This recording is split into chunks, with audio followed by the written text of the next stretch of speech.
All right, I'm wearing the flight jacket, and as our regular subscribers and viewers of the channel know, that means we're talking aviation. And most of the time on this channel when we're talking aviation, we're talking about the F-14 Tomcat. So I'd like to welcome all of the new subscribers. We've had a bunch in recent days, and from what I can tell, it looks like a lot of you have subscribed because of the episode titled "The Truth About the F-14 and Goose's Death," which I made 3 months ago and just now is starting to gain more and more views, and that's great.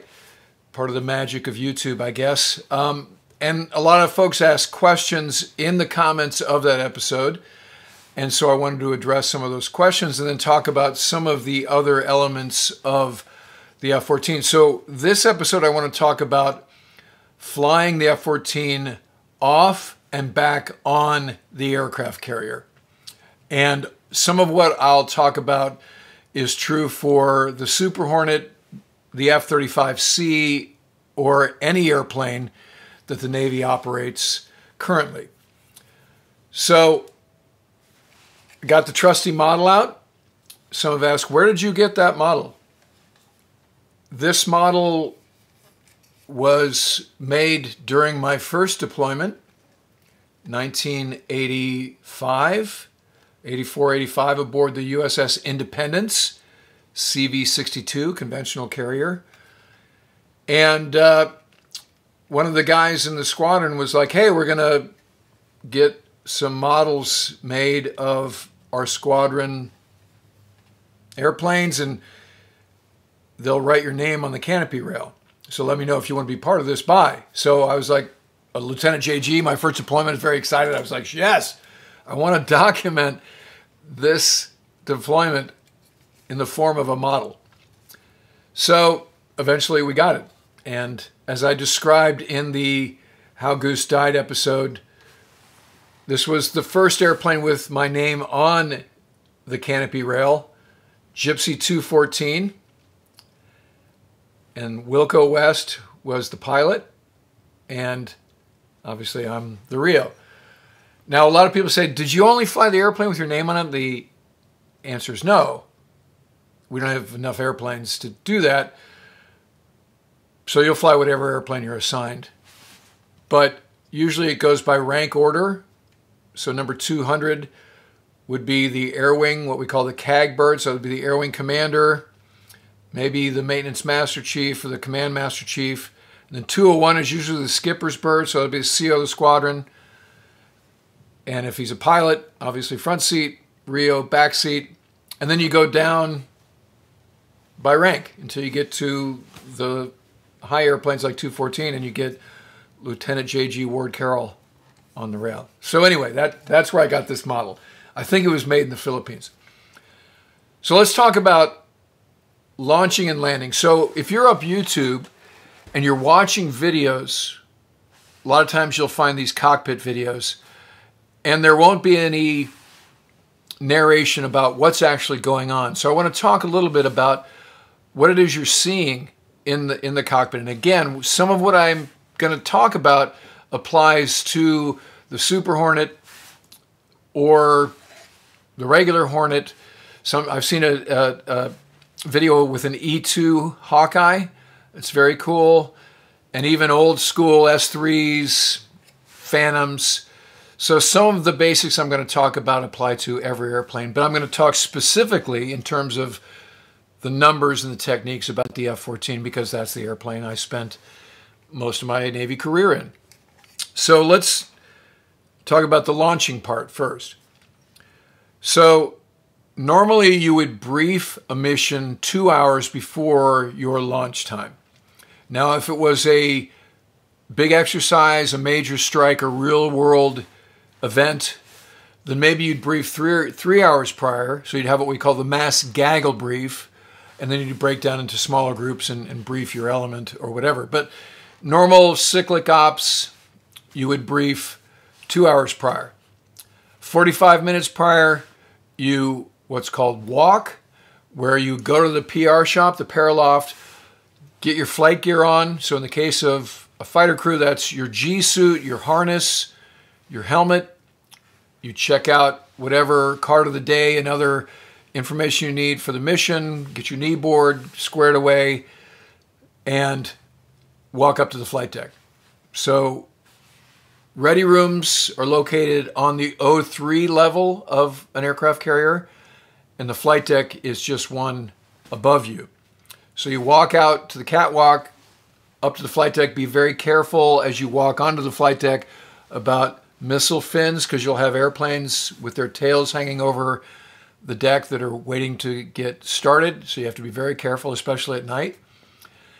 And you pre-flight the airplane, meaning you walk around, check the gauges, look at the panels, make sure there aren't any things hanging loose. Make sure the weapons that are loaded are the ones you should have for that mission. So missiles, bombs, verify that the bullets, if your gun is loaded, are loaded. So you check with the ordies. They're wearing red shirts, and make sure that everything's squared away from their point of view. Climb in, strap in, and then the air boss will call for the starting of engines. So you start the airplane up. In the case of the F-14, once both engines were running, I would start the radar system and the inertial navigation system, get what's called an alignment, and then you're all set. Maybe you're updating the mission computer, punching in latitudes and longitudes, checking your knee board to see if there's some waypoint you should put in there and get squared away, go through the takeoff checklist with the pilot, and then wait for your turn to taxi to the catapult.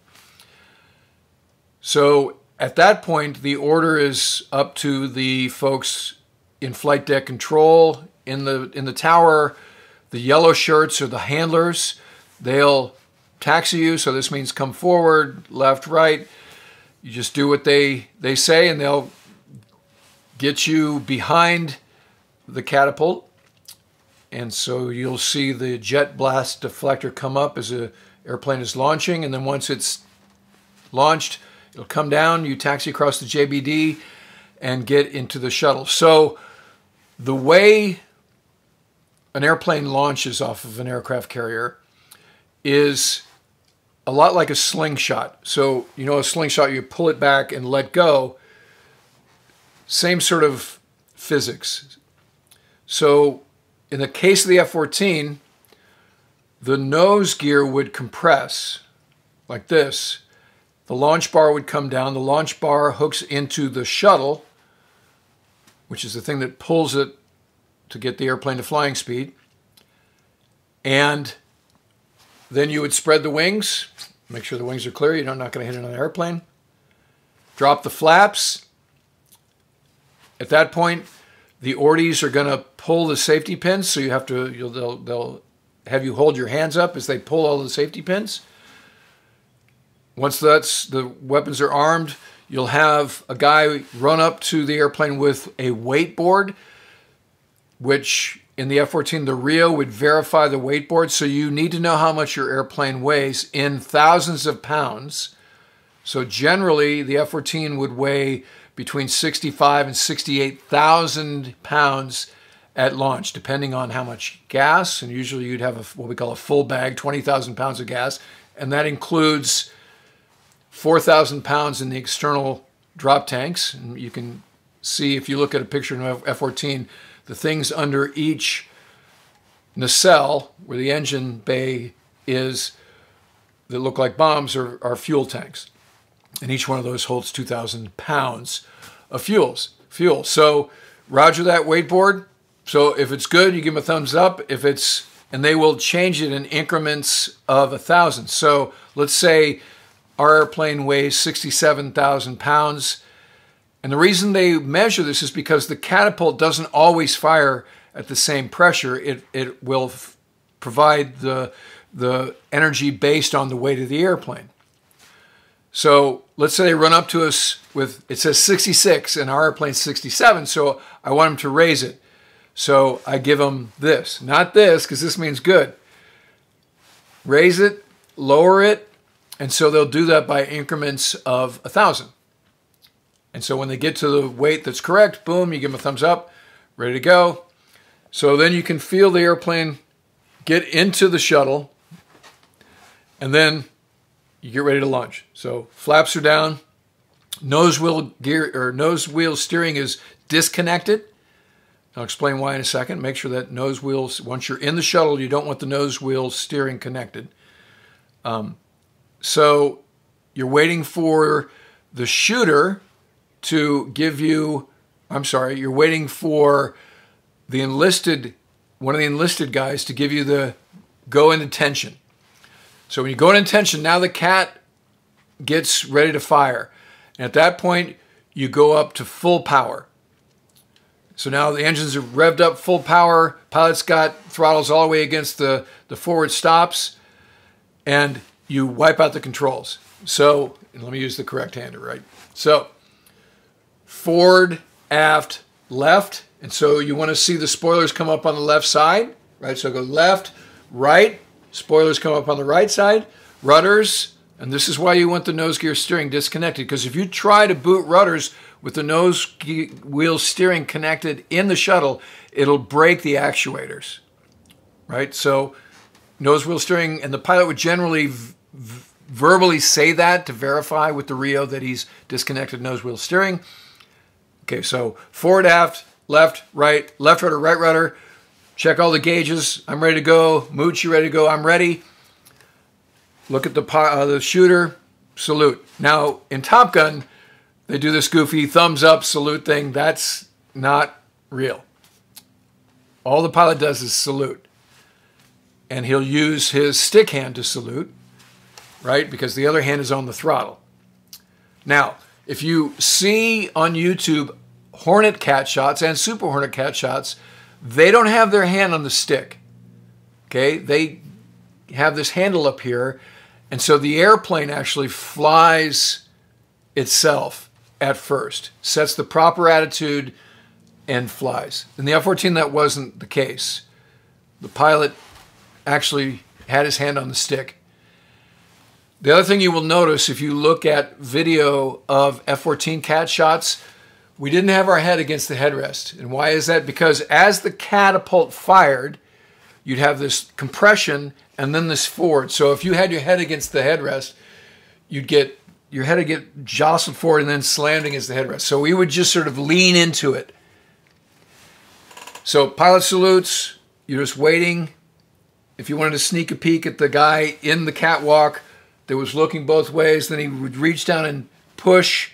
Or on the more modern carriers, the shooter's in the bubble. You don't get to see any of this. I like it better when the shooter's actually on the flight deck, and we do it old school, which was most of the time in my career. So the shooter verifies the salute, touches the deck, and gestures forward, and then boom, you're off. So you go from 0 to 150 knots, 2.2 seconds. Quite a rush. There are some modern roller coasters that start from a stop and go like that feel like a cat shot. So maybe you've ridden one of those. But that's a real eye-opener. So, boom, you're off the flight deck. Pilot sets the attitude. Gear coming up. Flaps coming up. Clearing turn.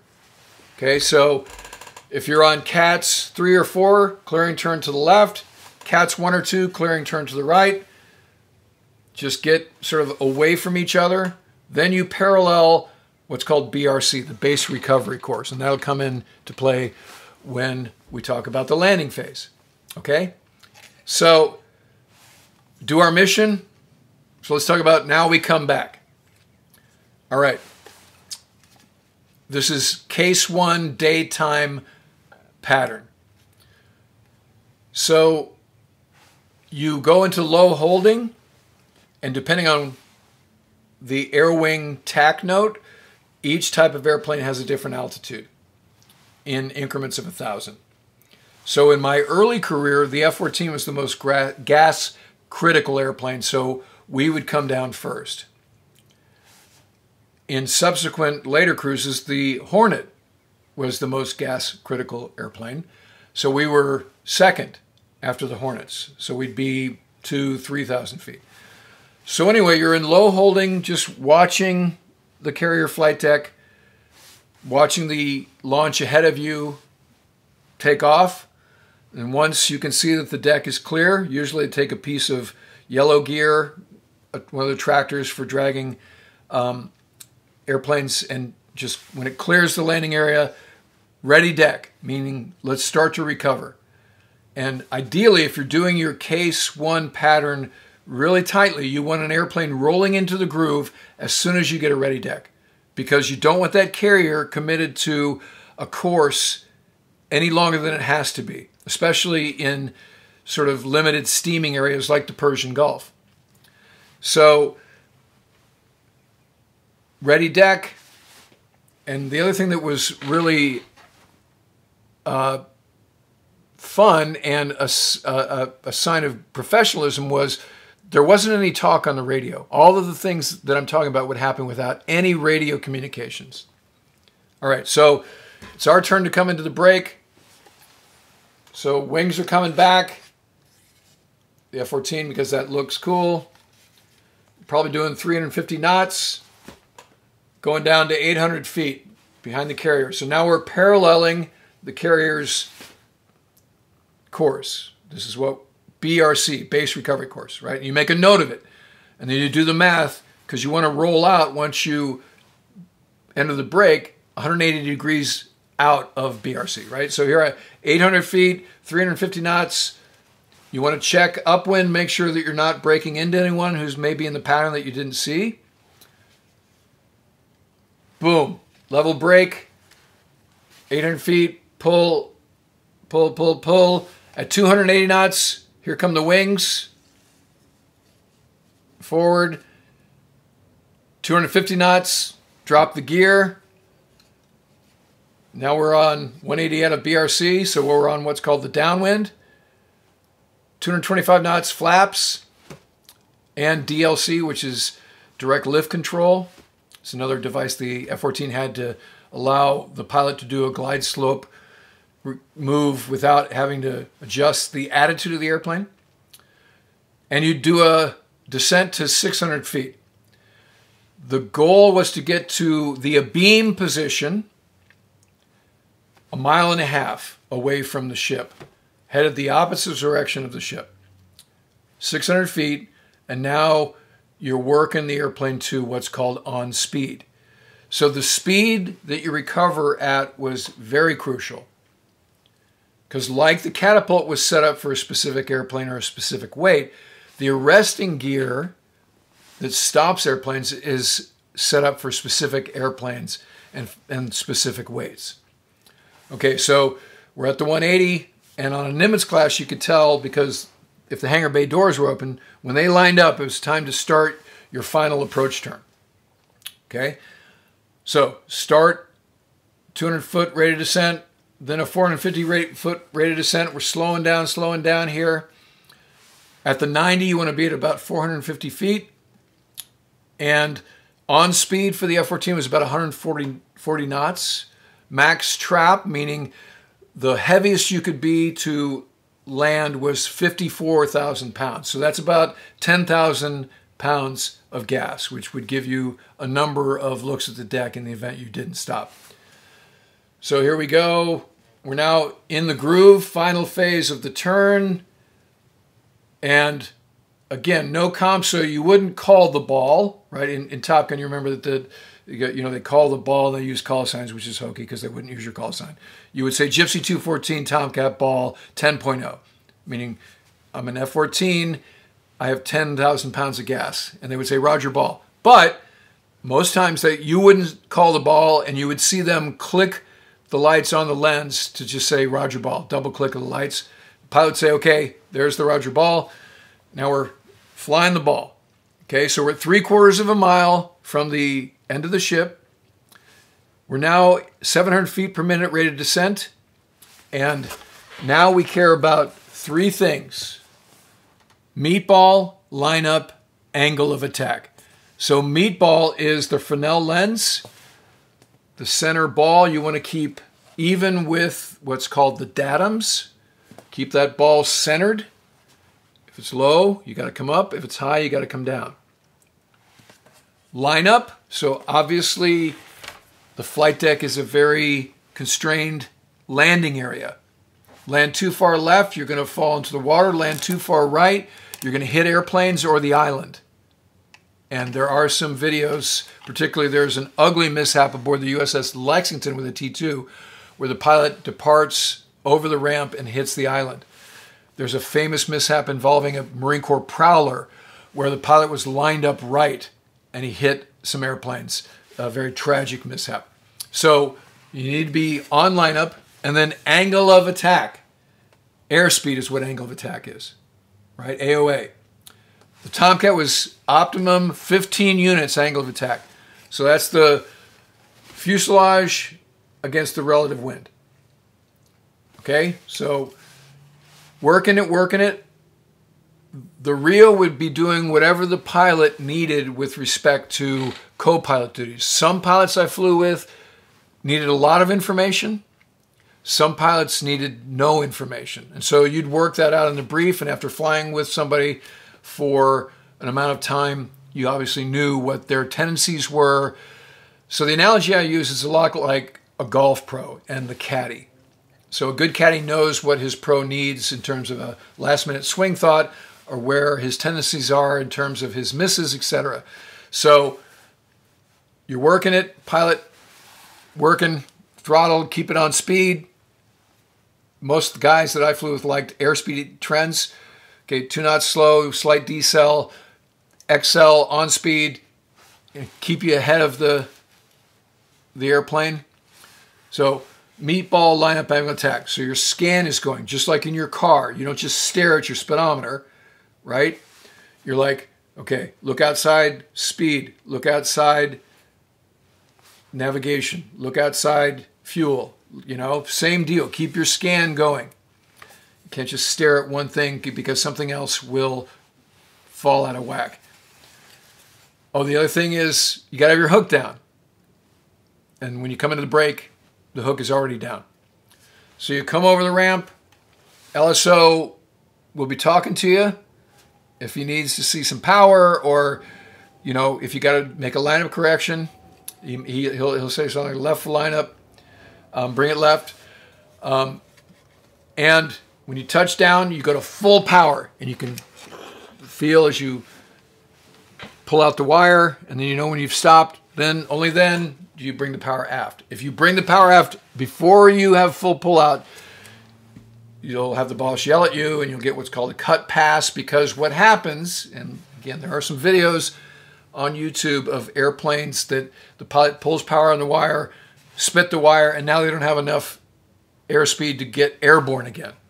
Because what happens is, if you miss the wire, you want to be able to take off and try again. That's called a bolter if you miss the wire. All right, so let's assume that we did the right thing, and boom, we landed. Right?